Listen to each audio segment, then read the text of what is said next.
अस्सलाम वालेकुम everyone, welcome back to my channel. तो आई होप आप सब लोग ठीक होंगे। यहाँ पे जी मेरी हेल्पर आई थी और काम सारा फिनिश हो गया। उसने जी ये किया कि सफाई की और सहन हमेशा वो धो लेती है, क्योंकि मुझे बहुत अच्छा लगता है जब मैं ख़ुद काम करती थी ना। और मैं तो हर दूसरे दिन ही फ्लोर धो रही होती थी। तो मुझे ऐसा लगता है कि फ्लोर जब आप धोते हैं तो उससे घर ज़्यादा नीट लगता है। तो मैं तो सारे रूम्स भी धो लेती थी और बाहर सैन भी धो लेती थी, क्योंकि छोटा-सा घर है मेरा। तो मुझे ईज़ी लगता है कि आप पोछा लगाएँ और जी बार-बार पोछा धोते हैं। तो इस वजह से मैं ये करती हूँ कि ये करती थी कि मैं फ्लोर धो लेती थी। अब ये है कि जो काम वाली हैं वो ये करती हैं कि वो बाहर वाला जो सहन है वो धो लेती हैं। तो यहाँ पे मैं ये कर रही हूँ कि जो रोटी के रुमाल हैं वो मैं धो रही हूँ। और हर घर में ऐसा पतीला ज़रूर होता है। मैं 100% गारंटी के साथ आपको बता रही हूँ कि इस तरह का पतीला ज़रूर होता है, और मेरे पास भी हैं, 2 से 3 हैं, और मैंने उनको इसी काम के लिए रखा है कि अगर पानी गर्म करना होता है या इस तरह का कोई काम होता है ना कि रफ़ सा काम आपने करना है, तो फिर मैं ये करती हूँ कि यही वाले पतीले यूज़ कर लेती हूँ। क्योंकि जब आप पानी बॉयल करते हैं ना तो उसके ब्लैक ब्लैक निशान पड़ जाते हैं, जो कि बहुत बुरे लगते हैं। और अगर आप जिस पॉट में पतीली में खाना बनाते हैं तो अगर उसमें हो ना तो फिर वो बहुत बुरे लगते हैं। तो इस वजह से एक अलग से देगची हो, पतीली हो, कुछ भी हो, वो रखें तो थोड़ा-सा ईज़ी हो जाता है। मैंने जी दाल पकने के लिए रखी थी। आज मैं दाल बना रही थी। जिस तरह से पानी मैं हल्का सा बॉईल करती हूँ, उसमें दाल डालती हूँ और उसी में सारे स्पाइसेस भी ऐड कर देती हूँ और टमाटर भी डाल देती हूँ। मैंने जी ये किया कि दाल को जब मैंने पकने के लिए रखा, उसमें मैं टमाटर डालना भूल गई। तो फिर मैंने ये किया कि दाल को मैंने अब बाउल में निकाला है। अब मैं इसका अलग से तड़का बनाऊँगी। अगर टमाटर इस तरह से डालती तो वो बिल्कुल भी उसमें मैश नहीं होते और फिर वो बहुत बुरे लगते हैं। तो इस वजह से मैंने कहा चलें थोड़ा-सा ना वो ट्रिक आज़माते हैं कि कुछ इस तरह से करती हूँ कि दाल अच्छी भी बन जाए, क्योंकि बहुत दिल कर रहा था कि पतली-सी दाल बनाएँ और एन्जॉय करें, क्योंकि मेरे हस्बैंड को बहुत पसंद है। और अब मेरी बेटी भी बहुत शौक़ से खाती है, वो भी स्पून से खाती है दाल। और मुझे भी बहुत पसंद है दाल, मूँग की दाल मुझे बहुत अच्छी लगती है। तो मैंने कहा सारे काम एक ही दफ़ा में निपटाते हैं। गरम मसाला बहुत दिनों से आया हुआ था, तो ये कि मैंने कहा पहले गरम मसाला पीस लेती हूँ। गरम मसाले से पहले मैं पीस रही हूँ ब्लैक पेपर। तो ब्लैक पेपर मैं इसलिए पीस रही हूँ, नाश्ते में बहुत काम आती है, क्योंकि जब एग फ्राई होता है तो फिर उसमें ब्लैक पेपर तो मस्ट है। और मेरा बेटा मोस्टली एग ही खाता है, और अक्सर लंच बॉक्स में भी वो अंडा ही लेके जाता है। उसको बहुत पसंद है और उसको ऑमलेट ज़्यादा पसंद है। लंच में साथ ले जाने के लिए उसकी फ़रमाइश होती है कि पराठा और अंडा दे दें। तो जी इस वजह से मैं फिर ब्लैक पेपर पीस रही हूँ।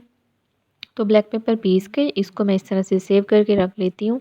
तो मेरा 1 मंथ आराम से निकल जाता है, क्योंकि और ज़्यादा चीज़ों में यूज़ नहीं होती ब्लैक पेपर।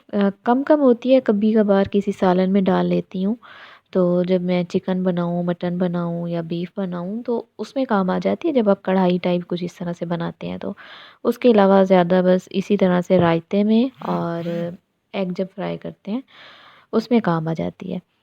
तो जी ये काम भी हो गया। इसके बाद मैं ये करूँगी कि गरम मसाला पीस लूँगी। गरम मसाला जो है मेरे घर में मेरी सास भी बहुत शौक़ से खाती हैं, मीन्स के सालन के ऊपर डाल के। और मेरी आदत भी है शुरू से ही कि हर सालन में हम गरम मसाला ज़रूर डालते हैं। मेरी आदत इस तरह से हुई कि मेरे अब्बू जो है ना, वो गरम मसाला इसी तरह से पिसवाते थे। और उनका तो ये होता था कि जैसे ही दोपहर को खाना बनता था, मेरी अम्मी डेली फ्रेश पीस के तो फिर वो डालती थी सालन में।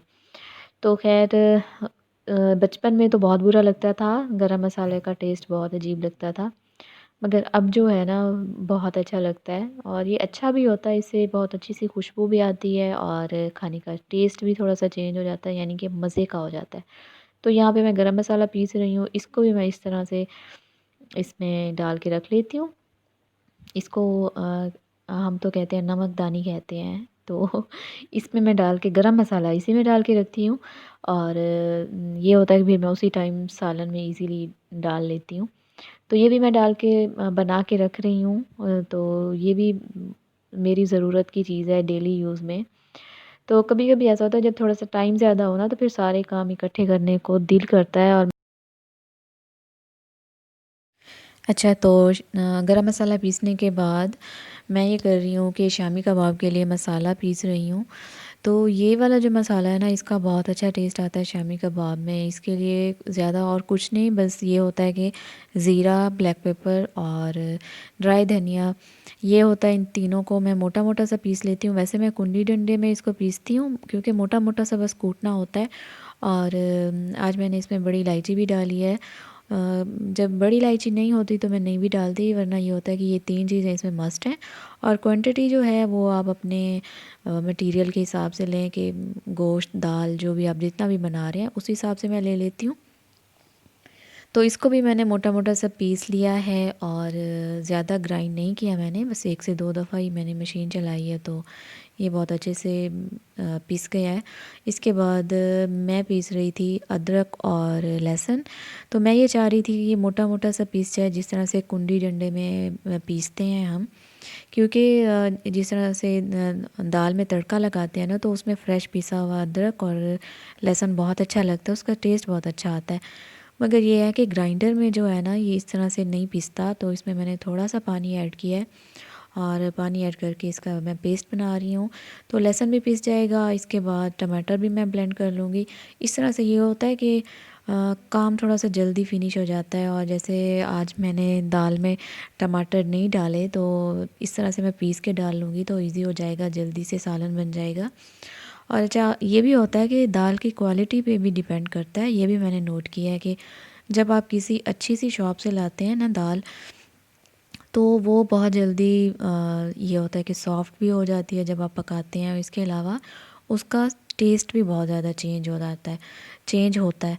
तो ये पहले मुझे ऐसा नहीं लगता था। कभी-कभार ऐसा होता था कि जब मेरे हस्बैंड घर नहीं है और मैं आस-पास किसी शॉप से मैं मँगा लेती थी। ऐसा हो जाता है कि घर में कोई चीज़ ख़त्म हो जाती है, तो ये होता है कि उस दाल का टेस्ट इतना अच्छा नहीं होता जितना इस दाल का होता है। तो ये भी डिफ़रेंस होता है। अगर आपको ऐसा लगता है तो वो भी मुझे बताइएगा, क्योंकि हर चीज़ की क्वालिटी में थोड़ा सा चेंज होता है। तो ब्लैक पेपर भी पीस गई, गरम मसाला भी पीस गया। इसके अलावा अब मैंने ऑयल लिया है, उसमें अदरक लहसुन का पेस्ट डाला है और उसमें मैंने टमाटर ऐड कर दिए, टमाटर का पेस्ट ऐड किया। इसके अलावा अब इसमें मैं स्पाइसेस डाल रही हूँ। स्पाइसेस में सिंपल वही चीज़ें जो होती हैं, नमक, लाल मिर्च और हल्दी, वो डाल के उसमें मैंने दाल ऐड की। दाल ऐड करके मैंने पानी भी ऐड कर दिया क्योंकि टमाटर ऑलरेडी उसमें ग्राइंड किए मैंने डाले थे, पेस्ट बनाया था वो डाला था। तो उसमें मैंने पानी डाल दिया। पानी डालने के बाद हरी मिर्चें भी ऐड कर दी थी। तो जी अब यहाँ पे मेरी बेटी को लग गई भूख और वो लेके आई है, ये हम इसको जापानी फल कहते हैं। वैसे मैंने इसका नाम आमलोक भी सुना है, मगर हमारी तरफ इसको जापानी फल कहते हैं। तो यहाँ पे मेरे पास जो गोश्त बचा था बोनलेस चिकन के अलावा, तो उसको मैं मसाला लगा के रख रही हूँ। तो मेरा व्लॉग था यहाँ तक, छोटा सा व्लॉग था। अपना ख्याल रखिएगा। Take care. अल्लाह हाफिज़।